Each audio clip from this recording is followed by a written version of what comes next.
पश्चिम रेल्वेच्या अंधेरी स्थानकावरती मराठीच्या मुद्द्यावरून निर्माण झालेला वाद आता चर्चेत आहे। तिकीट तपासणी दरम्यान मराठीत बोलण्याची मागणी करणाऱ्या प्रवाशाला टीसीने खोलीत डांबून ठेवलं असा आरोप या प्रवाशाने केला।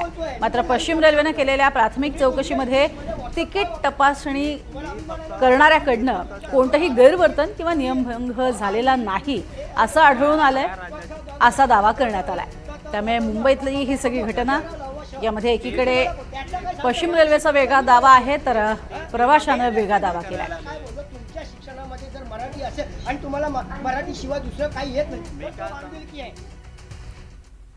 राजकारणामध्ये मराठा समाजातील नेत्यांची संख्या अधिक आहे तरीही मराठा समाज मात्र मागासच आहे। राज्य सरकारचा मुंबई हायकोर्टात हा युक्तिवाद पाहायला मिळालाय। सरकारी नोकऱ्यांमधील सहभागावरून मागासपणा ठरवला जातो असा युक्तिवाद हा न्यायालयात करण्यात आलाय। आरक्षणाची मर्यादा वाढवण्याची आवश्यकता आहे आणि ही अपवादात्मक परिस्थिती आहे।